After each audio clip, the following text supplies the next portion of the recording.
अस्सलाम वालेकुम नाज़रीन, मैं आपको अपने यूट्यूब चैनल पर खुश आमदीद कहती हूँ।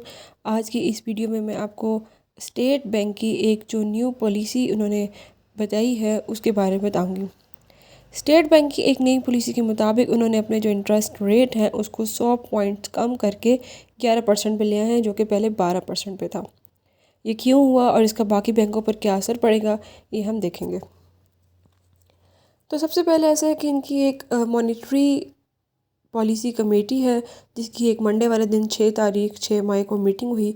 उस मीटिंग में इन्होंने अपने पॉइंट्स को, इंटरेस्ट पॉइंट्स को 100 पॉइंट से कम करके 11% पे ले आए। तो 100 पॉइंट कम करने से जो पहले 12% पे इंटरेस्ट रेट था वो अब 11% हो गया है। इसका असर तमाम बाकी बैंकों पर भी पड़ेगा, लेकिन देखना यह है कि क्या बाकी बैंक भी इसको कम करेंगे या फिर नहीं करेंगे। तो अगर आप स्टेट बैंक की वेबसाइट खोल कर देखते हैं, यहाँ पे अगर हम देखेंगे स्टेट बैंक की जो वेबसाइट है, तो ये जो वेबसाइट है यहाँ पर उन्होंने कहा है कि the State Bank of Pakistan SBP has load its benchmark interest rate by 100 basic points to 11%।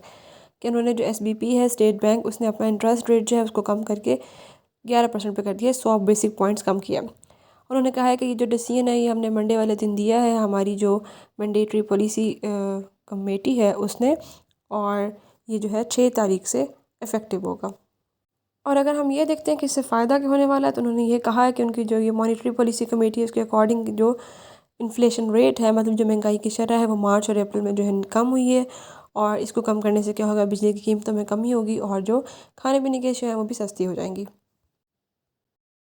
जो भी इकोनॉमिस्ट है या जो भी बैंक थे, उनकी तरफ से इस चीज़ को एक्सपेक्ट नहीं किया जा रहा था। सबका यही ख्याल था कि शायद 50 BPS पॉइंट कम किए जाएंगे, लेकिन स्टेट बैंक ने जो है वो डायरेक्ट 100 BPS पॉइंट्स कम कर दिए। और अब इसका अल्टीमेट इफ़ेक्ट क्या होगा, ये भी मैं आपको आगे चल के बताती हूँ। सबसे पहले तो स्टेट बैंक की तरफ ये था कि जब भी स्टेट बैंक अपनी कोई पॉलिसी अनाउंस करेगा तो उसके मुकाबले में जो बाकी के बैंक्स हैं वो 1.5 से 2% अपना जो मुनाफा है उसको कम करेंगे। जैसे कि फॉर एग्ज़ाम्पल अगर पहले स्टेट बैंक का जो रेट था वो 12% चल रहा था, तो जितने भी बैंक थे वो 10% या 10.5% ऑफ़र कर रहे थे। लेकिन अब जैसे कि इसको कम कर दिया गया है, तो जो भी बैंक पहले 10% दे रहा था, अब वो ज़ाहिरी बात है 1.5% नीचे आ जाएगा, मतलब वो 8.5%, 9% यहाँ पे देंगे। लेकिन ये भी एक्सपेक्ट किया जा सकता है कि जो बैंक्स हैं वो मॉनेटरी पॉलिसी के साथ अपनी कोई मीटिंग रखवाएं और उनसे कोई बीच का रास्ता निकलवाएं कि भाई आप जो है इसको कम करें या हमें कोई फ़िक्स एक वो दे दें।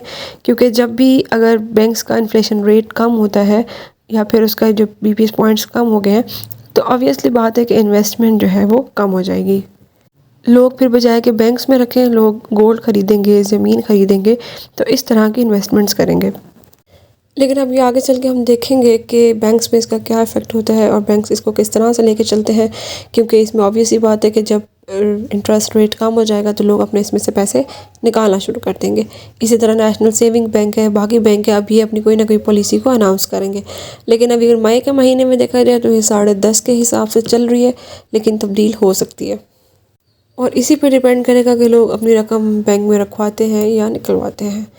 तो अब तक की जो स्टेट बैंक की पॉलिसी थी उसके मुताबिक यही न्यूज़ थी जो मैंने आपको बताई। बाकी इंशाल्लाह आगे चल के देखेंगे कि क्या होता है और क्या तब्दीलियाँ बैंक्स करते हैं। अगर आपको मेरी वीडियो पसंद आई हो तो चैनल को लाइक और सब्सक्राइब ज़रूर कर दिएगा।